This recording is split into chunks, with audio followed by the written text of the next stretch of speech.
Good morning, and you are listening to Soul Talk on Saturday mornings from 10 a.m. to noon. This morning, I have a really exceptionally wonderful guest. I met her while I was on my book tour back in July, and her name is Dr. Massengale. Am I pronouncing that correctly? Massengale. Massengale. Thank you. So it's Dr. Dee Massengale, and she has a wonderful story. She is an ordained minister. She holds a doctorate of divinity and paranormal studies, a master's degree in both counseling and psychological services, exercise physiology from George State University, and is a Reiki Master. And she is also the author of The Guide to a Better Back and Will Never Leave You, Memoirs of Surviving Grief Through Spirit Communication. And we're going to actually be talking a lot more about what she's all about here in just a few minutes. Good morning, Dr. Massengale. How are you? I'm great. You can call me Dee. Okay. That's totally fine. Okay. I'm glad you're doing well this morning. And if you could let's just dive right into it. Let's start off with what you're all about. What's your story? How did you get to where you're at right now? Yes, well, this has been an interesting 3-year journey. I had worked as a rehabilitation therapist for 30 years and thought I'd be doing that for the rest of my life. But backtrack to 2001 when I adopted one of the lost boys of Sudan. This is an African refugee who had had a horrific childhood as a child soldier. Literally his entire life, someone had been shooting at him. And Lost Boys came to the United States, and I was a volunteer for International Rescue Committee is how I became involved. But at any rate, this young man became my family. I loved him as much as if he were my son. I had no biological children. I had no brothers and sisters. Literally all my aunts, uncles, grandparents, and everyone except my mother had already passed. And he lived with me for 8 years, and he always said that I was his angel, that I had rescued him. And I said, well, okay, whatever. You just make me a promise that you'll take care of me when I'm old. And he'd laugh and he'd say, I will never leave you. Oh. That's the title of the book, because since his untimely death from a car accident 3 years ago, I have a plethora of evidence that he has never left me. And it all started a couple days after he died. It was his birthday. We went to dinner. We had a great time. We watched a little TV, and then he said, may I borrow your car to go visit friends? And he had a car accident on his way back home in the middle of the night. And the detective came and knocked on my door at 6 o'clock the next morning. And when you're with someone 28 years old that is alive and vibrant, and a few hours later they're gone, it is a shock that it's inevitable to explain. So I really thought I was going to die. He was my life.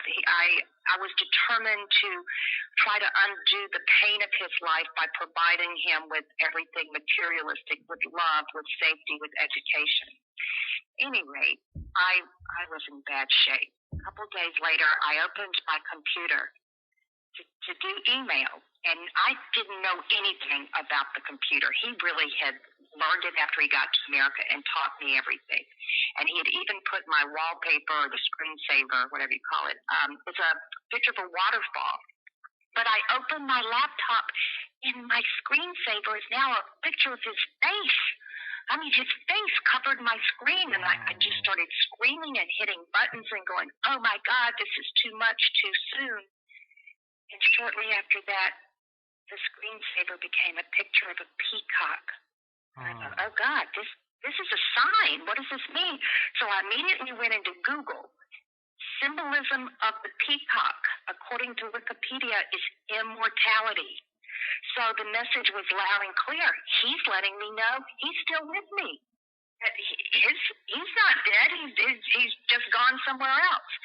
And that was the beginning of so many stories that you would not believe that I had to start journaling in. I thought, I can't allow myself to forget any of these things, because I called them my little miracles from heaven. Because every time something would happen, whether it was the TV coming on by itself, or a picture downloading itself in front of my eyes on the computer of us together, or finding a beautiful blonde feather in the most unlikely place and having this sense of knowing that it was from him. And I mean, the clocks going in reverse, apparitions. I've seen him 5 times. So I really call these my little miracles from heaven, because every time something happened, it kind of like ushered me forward a little bit more in my grief. And then a little after a year after he died, during that year, I lost my godfather and my cousin, and then my mother. And then I was really alone, and I thought, oh my God. 3 months after my mother, my dog died. So I am absolutely convinced that what I call surviving grief through spirit communication is just that. It was everything that continued to happen, especially one tragedy after another, that not only soldiered me through the unthinkable, but I am now actually much stronger, because I know that even though I don't have any physical relatives or loved ones around me, that I'm never alone, because God and my loved ones go with me wherever I go. So the inner strength from all of these deaths has actually elevated me, which is a miracle in itself. So that's the long and short of the book. And then after about a year and a half, I guess it was after my mother died and the dog died, right? I just walked into the office one day where I worked. I worked for a doctor. And I said, there's no compassion in this clinic. I can't do this anymore. Because when you're grieving, when you've lost, you need people to embrace you, to at least listen. You don't have to say, I understand how you feel, because no one really does unless you're in your shoes. But you need to be invited for lunch. You need just to know that people care. And I didn't feel that. And I had no idea what I was going to do.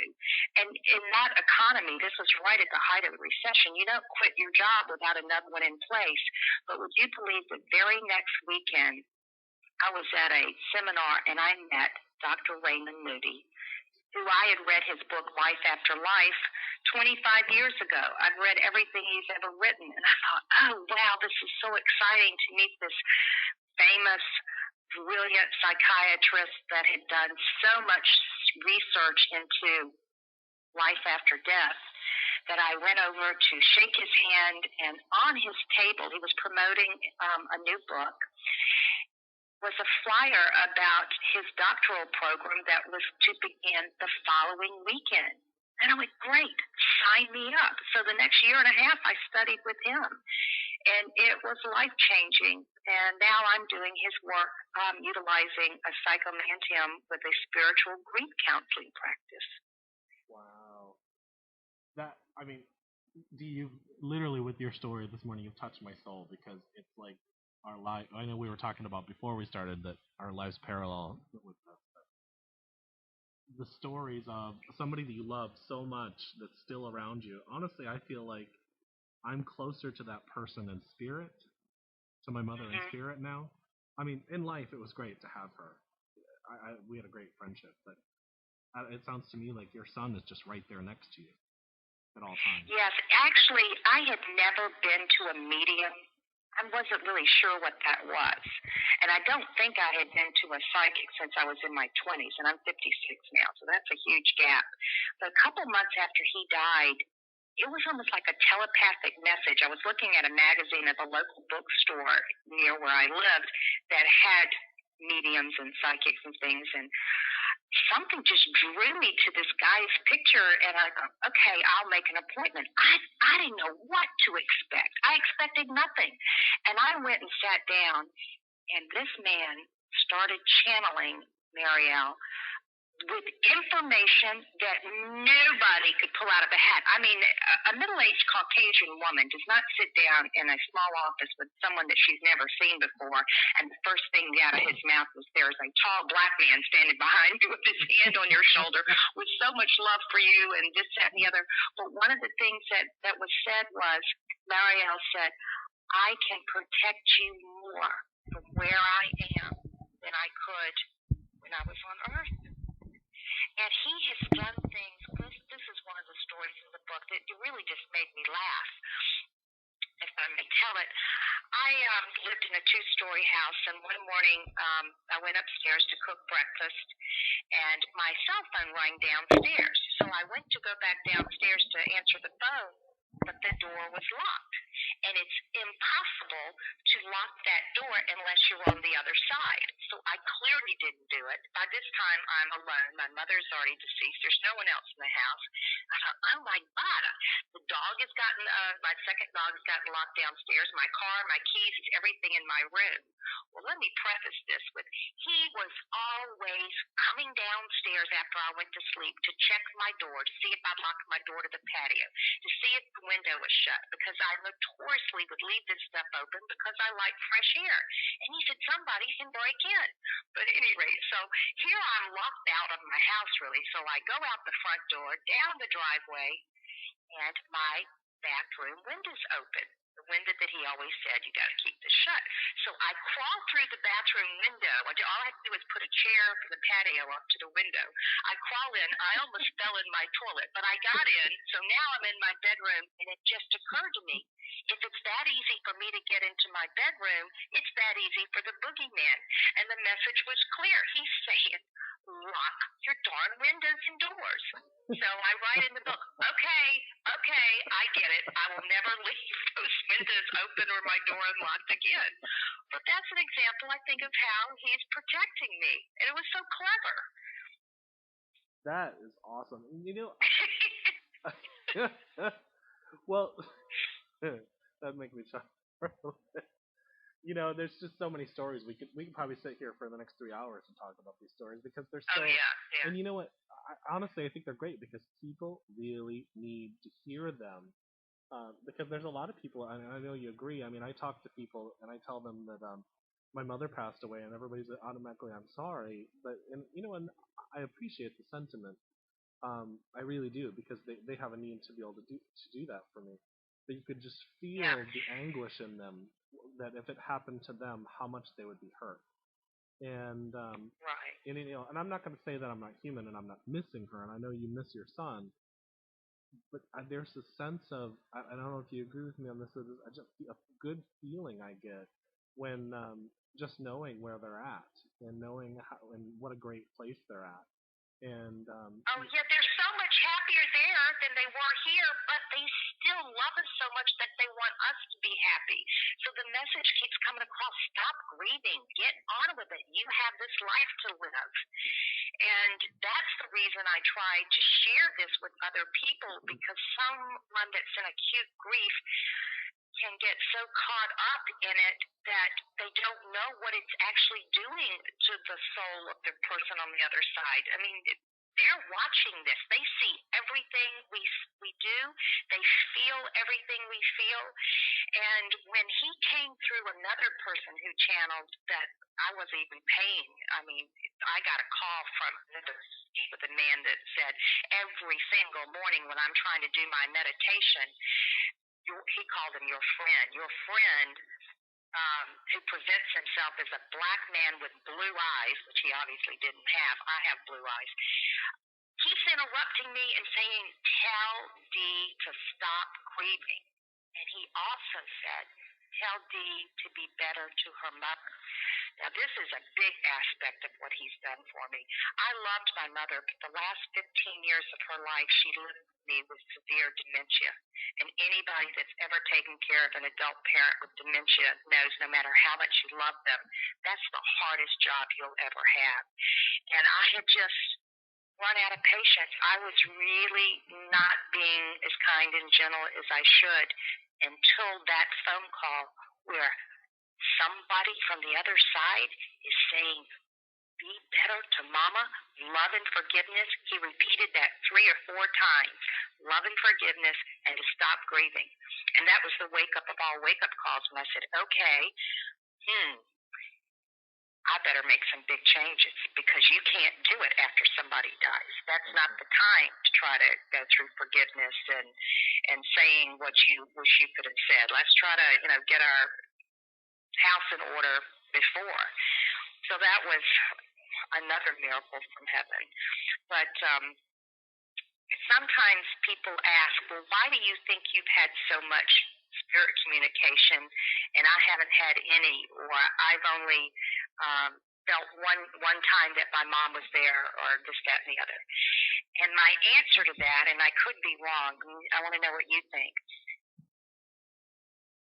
Some souls or spirits, whatever you want to call it, are more highly evolved, and therefore communication with us is easier for some than it is for others. And through all the channelers that have brought Mariel through, they say, oh, he's very highly evolved, old soul, and he says that all the things that he's done in your house have come easy for him. Where I know my mother loved me more than anything in the world, I've only had 3 or 4 unusual things from her, and I know that she would, be dropping flowers in front of me every minute if she could, but maybe they do what they can, and it takes a lot of energy, for lack of a better word, for them to come on down to this level. I don't know. What is your take on that? I agree with you, and I'll tell you the reason why, and I'm going to tell you just a really quick experience for the listeners too, is that my mother has come through to me as strong as possible. I mean, so much point to that there was a woman that wasn't necessarily a medium, but she does aura photography, and she was trying to channel for me, and the energy was so intense from her, from the trying to pull my mother through her, that her knees buckled, and we had to grab her and set her down in a chair. Right. And so then another experience is that recently I actually went to a spiritualist church, and one of the mediums there was channeling for me. She never once got my mother, but I was sitting there thinking, why is she not picking you up? And I hear my mother go, she can't hear me, honey.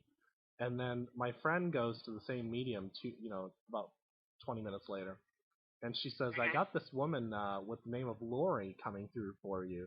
And she goes, that's Jeremy's mother. I started laughing. Yeah, I guess it's complicated. And I think sometimes they come through for the person that they need to. And then, the medium did say, I don't need to channel your mother because she talks to you all the time. So she did get that. Right. So I think sometimes they come to the people at the right and perfect time. Because I had an experience, and I don't know if you've experienced this, where she's been going to people in their hospitals, friends of ours, when they're in their hospital and when they're sick or whatever. One of my friends, she actually went to her eye surgery and laid her hands underneath her and sang to her while she was getting her eye surgery done. And she said, why are you singing? My friend said, why are you singing to me? And she says, because Leah is the director of music of Unity in Tampa. And she said, because you sing for everybody else, it's time for somebody to sing for you. And that's so beautiful. Isn't it? A spirit is just so incredible. I mean, when I realized all this stuff, I knew that death wasn't the end. But now that I understand what heaven is like, they're in a great place. There's no fear. Absolutely. There's no fear. Absolutely. Yeah. And so, so that's actually how I totally agree with you. Well, I have a funny little story that is so different. This is just an example of the way they can communicate, that people have to be open and looking for it, or you're going to miss it. My mother wore, you got to remember, she was 92 years old, so picture this, these stupid little stockings that just came up above about mid-calf. Like, what good is that going to do? But at any rate, so when she died, I threw all of her clothes away that were stained or whatever, and I threw away all those little stockings. Who would want that? I didn't want them. I threw them all away. This I'm sure of. 3 months later is Mother's Day, and I go to Jamaica by myself because it's my first Mother's Day without him, without her, and I'm thinking I'm just going to escape. So I unpack, I go to the beach, I come back, go to bed. Next morning, I get up out of my bed, and on the floor is one of those little stockings. Now, I know I didn't pack it. I know I didn't unpack it. But I can almost feel her laughing at me going, why don't you like this little stocking? Okay, so I put that on my little bulletin board at home with photographs that are special because I thought this was from my mother. Then I sold just recently the house that she had lived in for 50 years that she always said, I'll never sell that, I'm going to die in that house, and she almost did it. She died in hospice. But at any rate, that was a very big deal moving from that house, and I'm in an apartment now while I'm looking for a permanent place. I want you to know the first night in the apartment, on my bedroom floor, I found another one of those little stockings. I swear I have two of them now on the bulletin board. Okay, Mama. She wasn't make sure you had a matching pair. She went with me to Jamaica, and she's in this crummy little apartment with me now, saying, okay, darling, I'm still here. I love it. Yeah, and that's the beauty of it. And, I think the other answer to people's question about, why is it they don't, this person comes to you a lot, is that, there's a level of, I think, a peace with what happened. I mean, I know it hurt. I know it hurt for both of us, but I think that we've come to a level of peace with, that death, and we know where they're at, and so because we have that, we're open to be able to hear them or feel them or experience them. Right. And so I think that has a lot to do with it too. I think it has to do with the spirit, but it also has to do with us somewhat as well. And it might have to do something with us being evolved spirits too. So, I wonder. I never had anything unusual happen to me before. I was always very open to this kind of thing. Actually, I take that back. My father died when I was 15, and I did see an apparition of him at the end of my bed that first week, but I never told anybody until recently because I didn't know who to tell or figured they wouldn't believe me. But if I am challenged with any of the stories in this book, what I have to back it up is paranormal photography. I actually have a picture of him in spirit that it's not an orb. It's you almost have to see it to believe it. But it came into the camera 3 days after the last picture I'd taken at the memorial service that we did a year later to remember him. So like a whole year had passed. But it was in July of 2010. And when I went into my little inexpensive digital camera to look back at the photographs of the service, there was this bright light that was illuminated by what I can only call as an energy field. And so when I first saw it, the hair on the back of my neck stood up because I was pretty sure, oh my gosh, this must be him.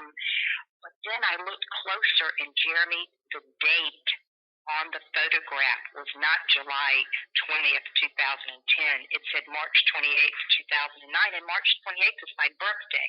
And on March 28th, 2009, he flew home from college. He was in Tulsa to be with me on my birthday. We went to medieval times and had a blast. And so when you see that kind of evidence, there's just no way in the world my camera created this.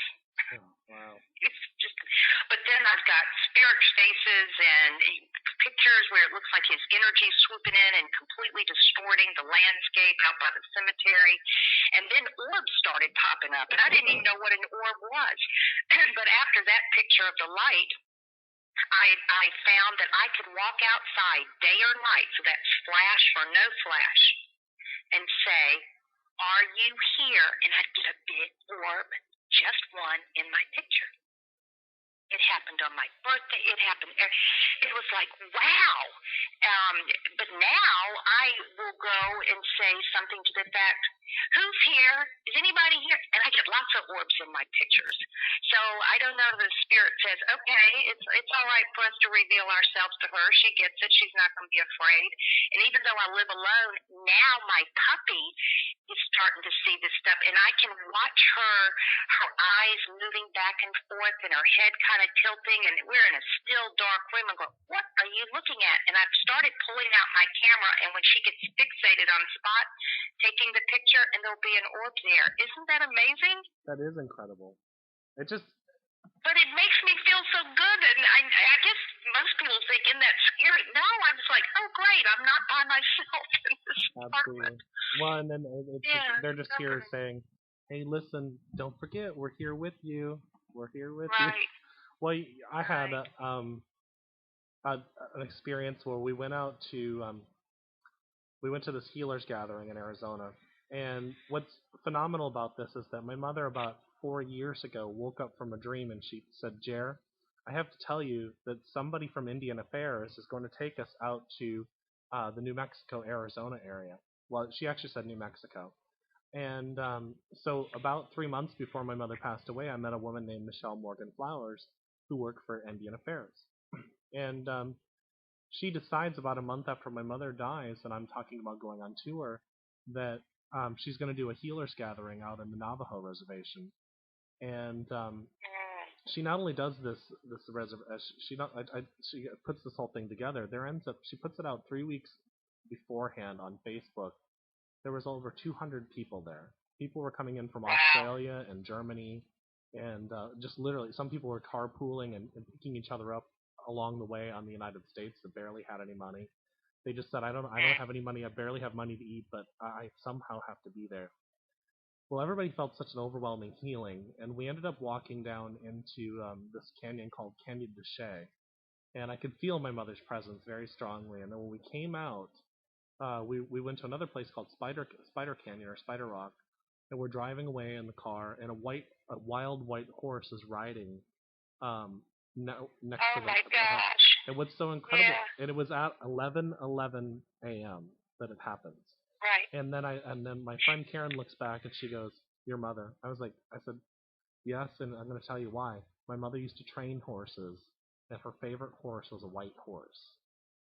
Oh, that gives me chills. Well, that was definitely Mom.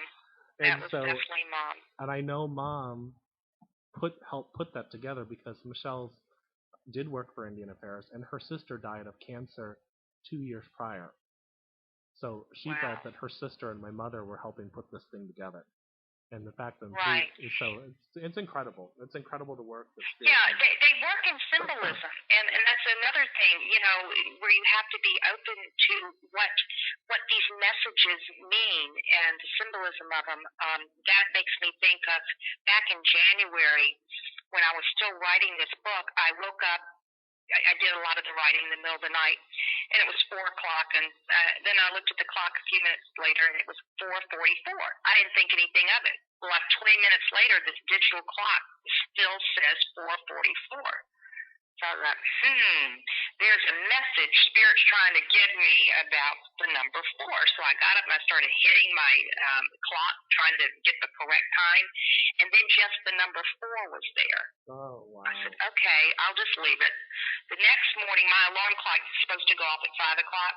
It goes off at 4:44, and it stays on 4:44. So I'm going, okay, I'm going to get a great job in April. Because I was still thinking I was going to go back to be a rehab therapist when I finished writing the book. Well, April comes along, and I'm just sure that something fabulous is going to happen in April, because that happened 3 nights in a row where my clock went off at 4:44 and got stuck there instead of 5 o'clock.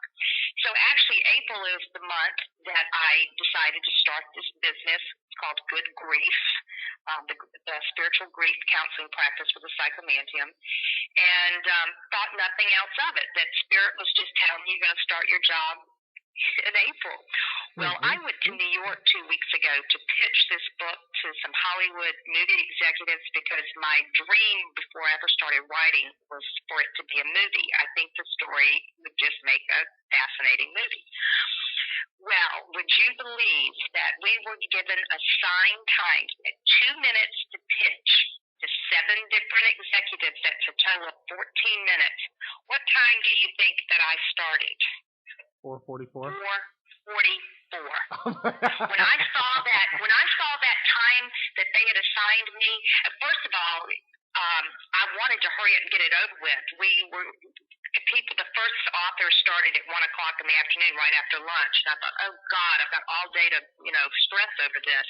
But when it clicked 4:44, I just burst out crying. I thought, this is meant to be. And within 2 weeks almost immediately after coming back, I had gotten 2 requests from the execs that I'd pitched to for my book, which is remarkable because there were 150 of us there, and to be sure, not everybody got a request. And I know it's only a seed, but it's the beginning.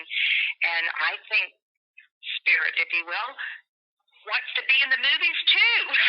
Absolutely. But, that's one of those things that you can't call a coincidence. I refer to it as synchronicity. And when coincidences that you can't explain happen, please pay attention to them. Well, our meeting They're signs. Absolutely. Our meeting each other is not a coincidence, because I was just telling the owner, we met at the Phoenix and the Dragon, and I was just telling the owner, because I did a session with her a couple hours beforehand, about my story, just a little bit about it. And I happened to walk back into her office because I was getting ready to leave. And she says, you need to stay because you need to meet this lady that's here. And she hands me your flyer. And I see psychomanteum. And I'm like, what? I said, I thought there was only a few of those in the world. And and you're one of the few. And then I met you, and we had a talk, and I was getting ready to leave, and I think you had to go somewhere because you'd just gotten your puppy. But I knew we were going to meet. We were going to talk more in depth. But that was very much not a coincidence how that came together. And I know it was your son and my mother saying, "Hey, you guys need to meet." And the coincidence that I just met Raymond Moody 4 or 5 months beforehand, and you're one of his students. It's like we're on this journey, and everybody that comes in your path is a catalyst to the next step. So whether you like that person or not, you're going to learn something from them. Pay attention. Absolutely. Well, could you tell me? Speaking of the psychomanteum, I want to tell you that I've been very fortunate that every single client has either heard, felt, or seen something, and in some of the most unusual and exciting ways. So I'm really feeling blessed about the opportunity to even offer this. So could you tell me a little bit about the grief counseling and the psychomanteum, and I do it by the book, the way Dr. Moody instructed, with the exception of I integrate an hour of Reiki before the person goes into the mirror gazing room. So the first hour is spent where the client shares photographs and mementos, and really the purpose is to try to inundate their subconscious with the memories of their loved one. And of course, if needed, I help them plan for holidays and anniversaries and unfinished business, letter writing, and some techniques for the grief itself.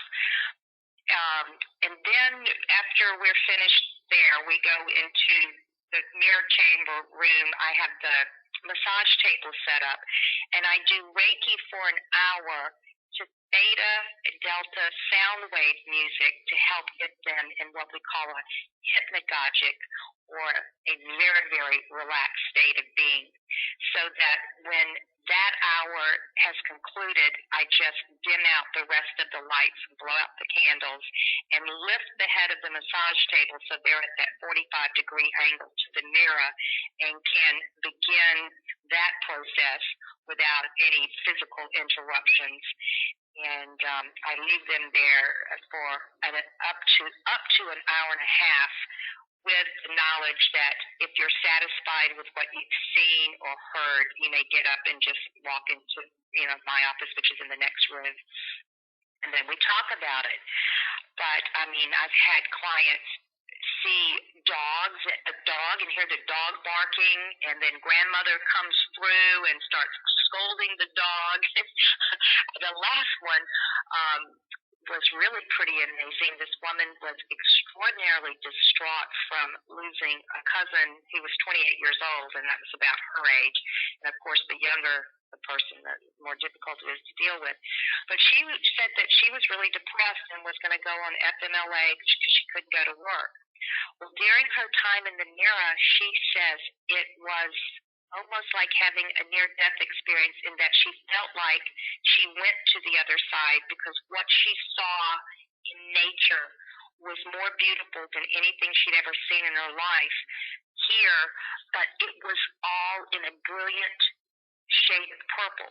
So in other words, what she saw in the mirror, the whole, like watching a movie, if you will, was in purple, of mountains and lakes and trees and flowers. And she had a sense of peace about her that was 360 degrees from where she was when she went in. So it's not that you always get a three-dimensional picture of grandma or whatever, but I do it a lot, and I get symbols and almost like telepathic messages.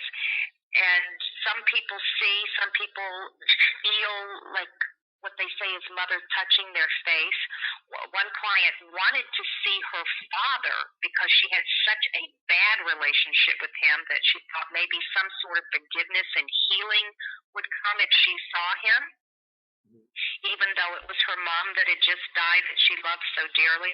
So during her session, she did see her dad all dressed up in his proper suit to go to work, and her sense was, yes, Daddy took care of us, he provided for us. We didn't have a brilliant emotional relationship, but he was a good provider. So she had a sense of peace there. But she said several times while she was looking in the mirror, she kept feeling what she thought was her mother's hands on her face. So I started taking a photograph as soon as I go back in the room and turn on the light, because there's always an orb or two there. And with this particular client, there were two orbs. And beneath one of them, you can clearly see her mother's face, identical to one of the photographs that she brought in. So she's had that enlarged and says that means more to her than anything else in the world. And then the other orb, Jeremy, was unlike anything I'd ever seen. It had a black circle in the middle of it. So I immediately took that downstairs to where there's a metaphysical bookstore. We have a wonderful psychic in there that I said, what do you make of this? And he looked at it, and then he looked at my client and said, did you lose a sibling? And she said, yes, my twin died in childbirth. This is your sister. Oh. So I think the best is yet to come if I continue with the photography, with the psychomanteum, because there's always something going on paranormal in my pictures. That's incredible. So, there's the next book. That'll be it. Well, I've been in a psychomanteum, and I had some pretty profound experiences. I did see. I think the most interesting part about my experience is that the person that does this one, she paints the whole psychomanteum room black, and she puts black curtains up and puts the mirror there. And I remember getting out, and I said, "Is the side to the right? Is there a light there? A seeping of light there?" And I said, I couldn't make. It just looks like there's a light. She goes, "No, it's all black." And she took me in the room and showed me that there was no cracks, there was no anything. And literally, that had meant that there was a bright, radiant spirit sitting right next to me. And the whole time I'm in there, for like the hour I'm in there, I think it's a light. Other than the dim light that's in the back, I just thought, wow, weird. But I knew, I kind of, when I realized that, I was like, oh, Mom. No, definitely. Mine is dark brown. I just feel creepy about black. So I've painted my walls dark brown, and the fabric that covers the ceiling is dark brown, but it still makes the room, fairly dark. It's just, I was thinking that maybe that would make the client a little bit more comfortable rather than being black. But that light reminds me of a client who'd lost her husband just within the year, who loved music. He was all about music. And she said at the very end of her session that she almost was hearing music in her ear, but what she saw in the mirror was a light that she couldn't describe, only as maybe like a strobe light. And it was vibrating or moving or gyrating or whatever word you want to use to the beat of the music that she was hearing in her head. And she came back into my office crying, and I thought, uh-oh. I said, are these good tears or bad tears? And she said, yes, I'm sure he just came through to me through music, which is what he was all about. And this was the most skeptical client in the world. She says, I don't even know why I'm here. He didn't believe in this kind of thing. But she, I guess on one level, was just desperate to try to see if she could have any communication. But how interesting that they find ways, unique ways, to put their signature on this stuff to say, this is me and I'm here for you. And nobody else can make this up, or this can't be anybody else, because you know those certain connections that are personal. Just like with your mother and the white horse. I just think that's beautiful and brilliant. You know, and what a gift. It is a gift. And, you know, one real quick story I want to tell you, and I think it's really good for the listeners, is that the day of her memorial, first of all, she never wanted to have a funeral. She wanted to have a celebration of life. She told me that from the time I was about 12 years old. And just to share with you, she was a hospice nurse, and her hospice. Oh, God bless her. Her hospice room. The best. Yeah, her hospice room probably had 50 or 60 people come in and out of it the night before she passed away. But then her funeral had probably well over 100. And what was the big story on this is that my friend, well, she's an acquaintance really. Her name is Jennifer Allen, and she had come from Orlando that morning because her very first grandbaby was born. And on the way over, when she's driving down Interstate 4, there is a MetLife blimp flying over the top of her car. And that blimp flies all the way to where the memorial was at. We had it at the river by my house. And and it hovers over my mother's picture. And now, what's significant about that? And everybody is like, "Did Jeremy plan that?" Because I work for MetLife. That's where people think it's a really cool story up until the point where they realize Jeremy works for MetLife. Did he plan this? No, I didn't. And so. That's so cool. It is very cool. And so, what are some things, like, people out there that are grieving and are really going through their that are searching? What are some things that you can give them that would help them, you know, along the way? I mean, I know we've given great stories. Well, because I truly believe that they do see and hear and feel everything that's going on in our hearts, I have found that so many people have things, unfinished business. So I'm a big believer in writing the letter. Everything that you wanted to say. If you had a mixed relationship, you can write 2 letters. One is the anger letter. You made me crazy because blah, blah, blah. Go outside, read it, and burn it. And then write the letter of all the things that you loved about them, that they did for you. And, you know, just pour out your heart in a letter and go outside and read it. And when I say burn it, that's kind of like releasing that energy to the universe. To have that picture around and talk to the picture as if that person's still there. That's okay. I found that very helpful. Before you go to bed, say, you know, if possible, I'd love for you to come to me in a dream.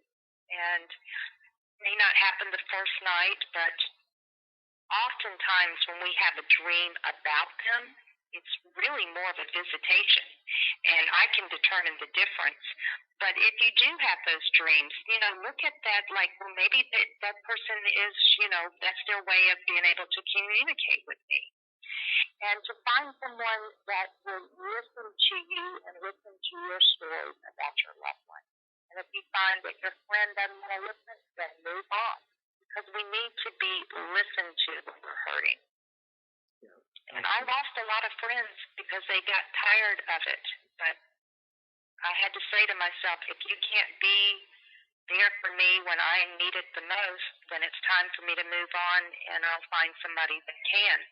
Absolutely. Because when someone says to you after a year, well, it's been a year, get on with it, you know what you want to do, don't you? You want to slap him in the face and go, a year? That's nothing. Well, and Nothing. I think even just normal psychology, and I don't think this is completely accurate, but normal psychology says it takes at least 18 months to grieve, get over grief. Oh, yeah. And I honestly think it takes longer because there is a not just death. I mean, I've had an experience where I just had a relationship end. It took me 4 years to get over it because it was a long lasting relationship. And so, and even still to this day, there's times where I'm like, you know, I really miss that person, but it's not like it was. And so I'm just saying, I think that the time is very much needed because the psyche needs to, the ego or whatever we want to call it, needs to learn that it's no longer the same as it was. It's changed. And they may still be there. You know what I think, Jeremy, and you'll appreciate this as being a Reiki master. And for those who don't know what Reiki is, it's an energy healing. But when you love somebody, your energy becomes connected, I would say almost like a cord. And when they are no longer here for whatever reason, and it's almost like being an amputee. Part of you has been removed because your energy was so connected with that person. This is a true story. Every single night for 2.5 months before Marielle's car accident, I woke up at 2 o'clock in the morning and looked at the clock. At the time, I thought, oh, well, my mother's going to die at 2 o'clock, and it was a sign. His car accident was at 2 a.m. and he died on the scene. I have never woken up at 2 a.m. and looked at the clock since. I've woken up at 3 or 3:30 or 1, but never at 2. And when I say that went on every night for 2.5 months, I'm not exaggerating by a day. Wow. And I explain it that my energy field that was so strong with him was somehow being shut off because it was already predetermined that was going to be his time to die. Yeah, and I think it's because your soul just knew, and it was starting to prepare you and getting you ready for it.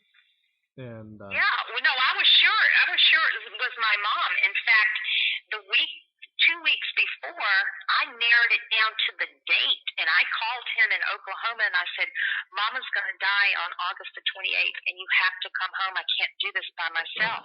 And he said, that's my birthday. That's bad karma. I'm not coming. I said, well, I'm buying your ticket. You're coming because it's your birthday.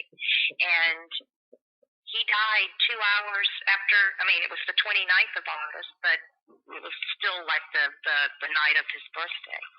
It sounds like he had never in my wildest dreams did I think it could possibly be him. I don't think my angels or my guides would have given me that much information, or I would have gone nuts. Well, I guess so, because he was so young, and why would you expect that? Yeah. Well, it's like he was going to take care of me when I was old. Remember? Yeah, absolutely. Well, my mom was mom was 54, so I didn't expect. Your mother was only 54. Yes, died of uterine cancer that spread to her lungs. Oh, I didn't expect to do that for another 25 or 30 years, and so, and I can understand when somebody is, but when you look back, when I look back, actually, I look back at all the signs, and I knew she was sick 6 months beforehand, and even 7 months beforehand, because she actually moved. I lived in this big house that was sectioned off in apartments, and she moved in the apartment next to me when she moved back from Minnesota. And I said, Mom, why are you moving into the apartment next to me? And she goes, Jared, don't worry. I'm going to move out by January. She goes, it's just a temporary situation. She died on January. She died on January 9th. So it's like, but I'm grateful that she moved into that apartment next to me, because we spent that 6-7 months of watching her favorite television show, the CSI. And I don't watch television. But spending that time with her, eating dinner with her, going out to the movies with her, and actually spending time with my mother. And she was actually my Reiki master, the one that taught me Reiki and shamanism and stuff. So, wonderful. That's a blessing. I'm happy you had that. And I think you probably could agree with this. She's teaching me more about spirit than I could ever imagine from a human teacher. And I've learned a lot from human teachers, but there's things that she's teaching me at a spiritual level that more from experience, I guess, is the best word to put it. So. Yeah. So. Well, How did it's truly amazing, but it's a blessing, and we're both very lucky that we get it. I'm just worried about people that don't get it, that think I'm nuts, but what can you do? And that's okay. All we do is we speak our truth, and we help heal the ones that want to listen, and the ones that are willing, and then maybe they'll reach the people that think we're nuts. So, yeah. Well, you know what? I think that people's attitude drastically changes when they do have this tragic event happen, because I don't care what your beliefs are going into it, you really want to know more when it happens to you. And for those naysayers, I don't go there because I don't want to project a tragedy, even in a hypothetical situation. But in my heart of hearts, I know that some of those people will come back around, down the road and say, talk to me. Yeah, and I think when they're ready, they will. And I agree with you. The people that experience it, it's vastly different. I mean, I knew our soul lived on, but partially because of my spiritual beliefs, but also because my mother was a hospice nurse. But it didn't sink in until I experienced all this. It was just like I believed it on a logical level. Well, here's what your mother knew. I'm a hospice volunteer, and I sit with people that are dying that don't have family. And any hospice nurse will tell you that they have had that shared death experience where they see the light, or where they're watching, observing the patient, talking to their husband who died 20 years ago, or seeing things. I mean, my mother had a stroke and died in hospice, and she had nothing to say for days, when all of a sudden, out of her mouth came, "So beautiful." I said, "Mother, what's so beautiful?" She said, "The colors." And I said, "Mama, do you see the light?" And she said, "Yes," and then never said another word. I knew that she was back and forth and that she saw it, and it was just incredible.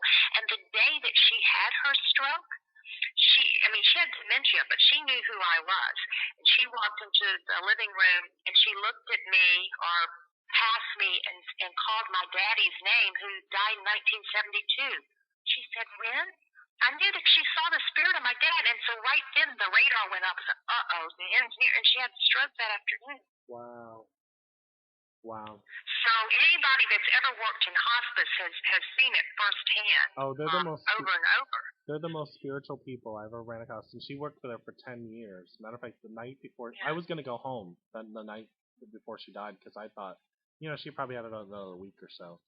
And I was exhausted. I'd been going back and forth to hospitals and everything else, and so I needed some sleep. Well, her colleagues pulled me up to the side and said, "Jeremy, if you want to be there when she passes, you better stay. She's not going to make it throughout the night." And I slept next to her holding her hand all night until about 5 o'clock in the morning. I got up and I moved to the couch, and then I fell asleep on the couch. Well, about 7:30 in the morning, this is the coolest part. I went, when I found out she wasn't going to make it on Saturday, I went and told her friends that Mom needs a room. And they all, of course, started crying because they thought that she might make it. And but the admissions to hospice said they couldn't get her in until Monday. And her girls had her in there in 3 hours. I went from there to the hospital, signed all the paperwork to get her admitted, and then she was there with 12 dozen flowers and streamers all over the from her friends. And then, so when I'm waking up this morning, I woke up to, I thought the streamers were literally hitting the walls, and I hear my mother say in spirit, "Jerry, if you want to say goodbye, you better do it now." And I'm like, and I'm a person that procrastinates sometimes, and so I literally, I'm like, yeah, well, it's 7:30 in the morning, so I don't get up. Her secretary knocks on the door to say goodbye.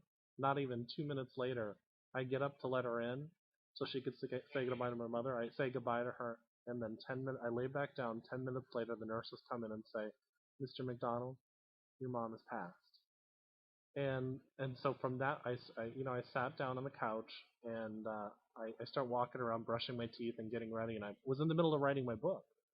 And I say, "Mom, you're not going to get to read my book. I was going to read it to you this week."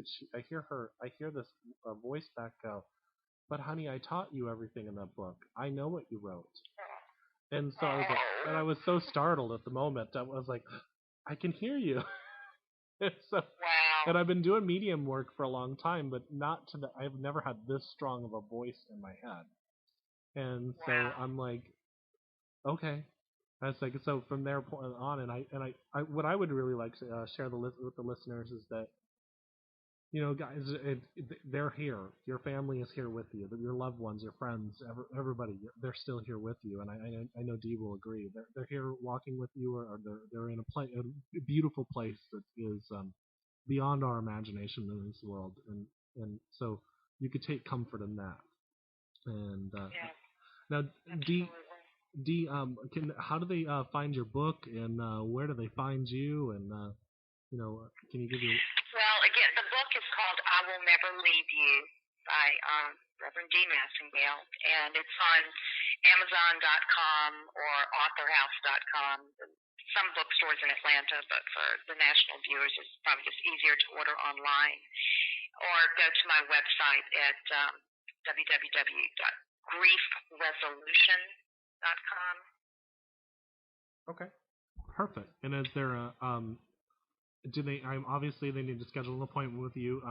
Do they need to do the psychomanteum work with you for grief counseling, or is it something they can do with you? You know, some people just come for Reiki. Some people just come for the counseling. Some do the whole bit. No, I would never say someone has to do the psychomanteum. That is something that has to come from your own gut and your own heart that says, this is what I want to do. Okay.